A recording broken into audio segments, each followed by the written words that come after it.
আগে 10 ম্যাচ থেকে 13টা উইকেট আছে, সেরা পারফরম্যান্স 20 রানে 3টা উইকেট। ইতিমধ্যে জাতীয় দলে নিজের অবস্থান, ও ইয়েস, টার্ন বিট, শেষ মুহূর্তে পুশ খেলতে গেলেন, এজ হলো বেটার টার্ন, শট সহকারে নাসুমের এবং স্লিপে দারুণ একটা ক্যাচ, উইকেট নাম্বার 2।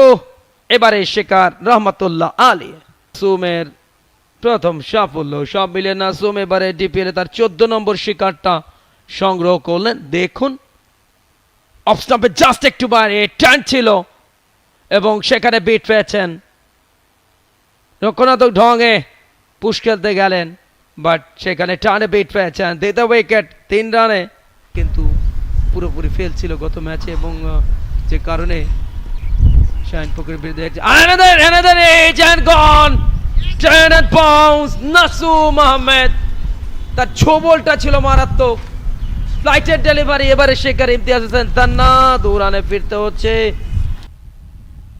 দেখুন মিডিয়া সেন্টার প্রান্ত থেকে বড়সড় ফ্লাই, টার্ন অ্যান্ড বাউন্স এবং সেখানে আউট। আরও একটি অ্যাঙ্গেল থেকে it's a great production by silent sports.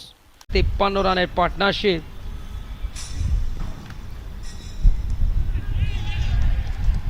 এখনো সাথে আরো একটা উইকেট পড়লো Mahmudul Hasan, important breakthrough. দেখুন অফ স্টাম্পে পড়ে টার্ন অ্যান্ড বাউন্স, শেষ মুহূর্তে এজ এবং সেখানে বুদ্ধির খেলা ঠকিয়ে দিয়ে নিজের 3rd উইকেট। নতুন ওভার,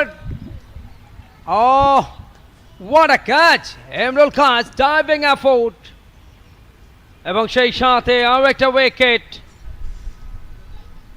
মনির হোসেনের বিদায়। দেখুন ফ্লাইটের delivery just outside the stumps, শাপল করেছিলেন, ইনফ্যাক্ট লেগ স্টাম্পের উপরে সুইপ খেলেছিলেন।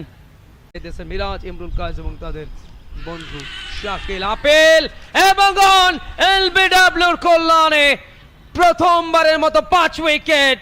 নাসুম আহমেদের আর্মার ডেলিভারিটা স্টাম্পের দিকে ঢুকছিল, নিচু হলো বলটা এবং শেষ পর্যন্ত ব্যাটে খেলতে পারেননি, প্যাডে খেলেছিলেন। এলবিডব্লিউর আবেদন, সেই আবেদনে